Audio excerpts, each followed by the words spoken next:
Ensemble le Seigneur. Éternel notre Père, nous te bénissons et te magnifions pour les grandes choses que tu nous as ouvertes de nous faire et de nous dire.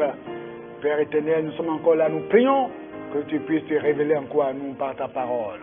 Merci Père, au nom de Jésus, nous avons prié. Amen. Nous sommes à la troisième partie de notre série. Eh bien, vivre pour la mission divinement assignée. Et vous savez, on n'a pas beaucoup de temps pour pouvoir bien décortiquer les choses. Donc, on essaie d'aller à l'essentiel. Prions Dieu que l'Esprit Saint puisse multiplier ces paroles dans vos cœurs au nom de Jésus-Christ. Alors, nous avions déjà parlé de la mission générale pour tous les enfants de Dieu, qui est celle d'être un ambassadeur sur terre. Alors, maintenant, nous allons parler de la mission spécifique, outre le fait qu'il y a une mission générale pour tous les enfants de Dieu sur terre, celle d'être des ambassadeurs de Christ sur terre. Nous avons maintenant des missions spécifiques que Dieu assigne à chacun. Alors, dans Actes chapitre 13, le verset 2, vous allez voir là ce qu'on appelle la mission spécifique.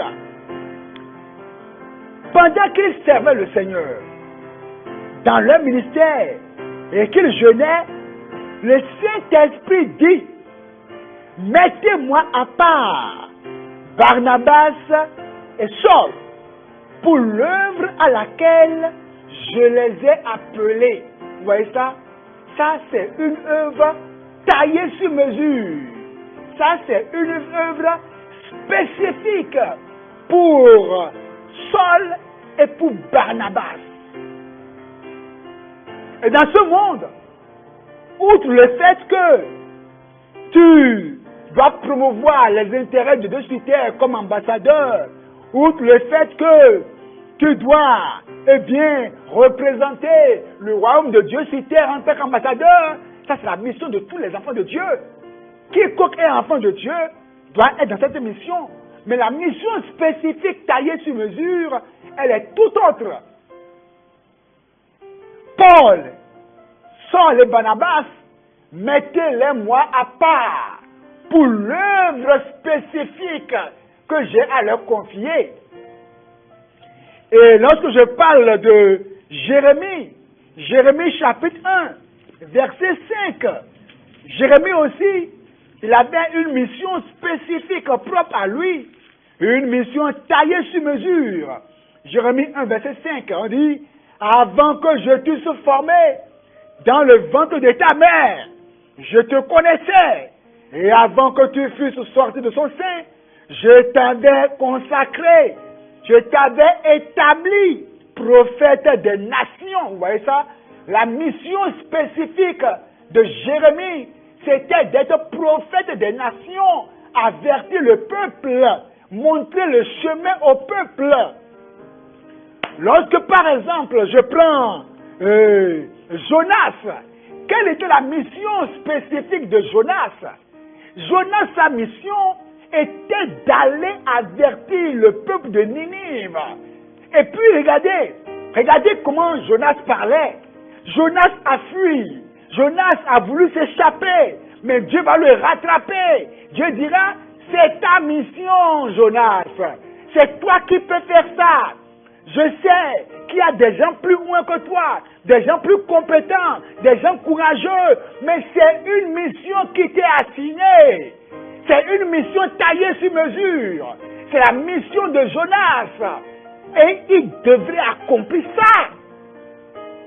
Déclarons ensemble: oh Dieu, donne-moi de ne pas combattre la mission que tu m'assignes. Oh Seigneur, oblige-moi à entrer dans la mission spécifique à moi, la mission qui m'est taillée sur mesure. Déclare. Seigneur, aide-moi à rentrer dans cette mission. Oh Dieu, si je suis dans l'erreur, si je suis à leur sujet, ramène-moi, Seigneur, à l'ordre, au nom de Jésus. Amen. Il y en a Leur mission, c'est d'aller prêcher dans les villages. Mais on ne sait pas par quelle alchimie ils sont allés en France. Ils sont aux USA. Alors que Dieu leur a réservé leur terrain dans le village. C'est là qu'ils seront puissants et compétents. Il y a une onction taillée sur mesure pour eux, pour le village. Il y a des gens, leur mission spécifique, c'est d'aller dans les hôpitaux. Et ils sont faits comme ça. Il y en a, c'est pour la prison. Et puis, quand ils vont parler aux prisonniers, ils seront touchés. Des missions spécifiques. Chacun a une mission spécifique sur terre. Quand nous prenons Joseph, Joseph avait une mission spécifique. Il devait précéder les siens pour aller en Égypte afin de les préserver pendant les temps de famine. Et il a accompli la mission. Mais avant cela, le péché est arrivé. Et s'il fléchissait, il échouerait par rapport à la mission. Déclare après moi, Seigneur, dans la mission que tu m'assignes, préserve-moi du péché. Préserve-moi de la chute. Préserve-moi de l'errance, déclare. Préserve-moi de la distraction. Préserve-moi de l'amusement. Sur le chemin de la mission que tu m'as assignée. Oh Seigneur, préserve-moi de l'amusement. Préserve-moi des distractions. Au nom de Jésus. Celui qui connaît la mission que Dieu lui a assignée, sa manière de prier change. Il fait des prières orientées, des prières concentrées, des prières ciblées, des prières qui ont de poids, des prières bien orientées, parce qu'il connaît la mission que Dieu lui assigne. Mais celui qui est dans l'air, qui ne comprend rien, il sera seulement un suiveur. Esther avait une mission, et c'est elle qui peut accomplir ça. Et c'est pour ça que Dieu l'a envoyé, pour rester dans le palais, pour préserver le peuple juif. C'était une mission que Dieu avait assignée à Esther. Et c'est pour ça que Mardochée lui dit, oh, qui sait, ce n'est pas pour un pareil moment que Dieu t'a envoyé au palais. Mais si jamais tu échoues à ta mission, eh bien, la délivrance viendra d'ailleurs pour les Juifs. Mais toi, tu périras parce que tu es en mission. Et en ce temps, c'était Esther seule qui était positionnée pour parler au roi. La mission spécifique, taillée sur mesure. Esther va donc jeûner. Et dit, jeûnez avec moi. Oh Dieu, voici le moment pour moi d'accomplir la mission que tu m'assignes. Je comprends maintenant pourquoi je suis au palais. Il y en a qui ont l'argent, mais qui ne comprennent pas pourquoi ils ont l'argent. Il y en a qui sont mariés sans comprendre la mission qu'il leur a assignée et pourquoi Dieu leur a donné une femme, des enfants. Il y en a qui ne comprennent rien du tout. Quand il y a une mission, il y a des moyens qui y accompagnent. Déclare, Seigneur, aide-moi à ne pas gaspiller les moyens que tu m'accordes pour accomplir ma mission. Oh Jésus, donne-moi de ne pas gaspiller les moyens. Parmi les moyens, on a les moyens humains. Il y a des gens que Dieu mettrait à tes côtés pour t'aider à accomplir ta mission.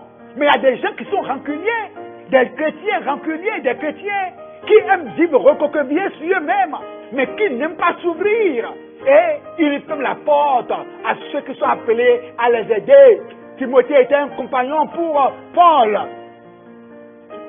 Que dirons-nous encore de Moïse, qui était appelé à délivrer le peuple d'Israël et à le conduire à la terre promise? Moïse a échoué de sa mission. Déclare après moi.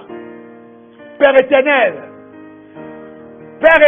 déclare, je n'échouerai pas de ma mission. Jésus-Christ, par ta grâce, par ta puissance, je ne peux pas échouer. Au nom de Jésus. Pour accomplir ta mission, il te faut le feu de la prière, le feu de la puissance de Dieu. Il te faut être revêtu de la puissance du Saint-Esprit de Dieu. Déclare Seigneur, remplis-moi d'esprit de feu pour accomplir la mission que tu m'assignes. Oh Dieu, arrache de moi l'amusement et relâche-moi la ferveur, le feu, la puissance déclare la puissance, l'onction qu'il faut.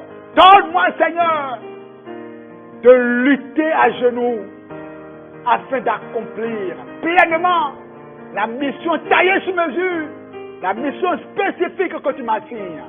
Merci Père éternel, au nom de Jésus-Christ. Amen. Soyez bénis. Ta parole est lumière qui éclaire mon chemin. Je la serre dans mon cœur pour faire ta volonté.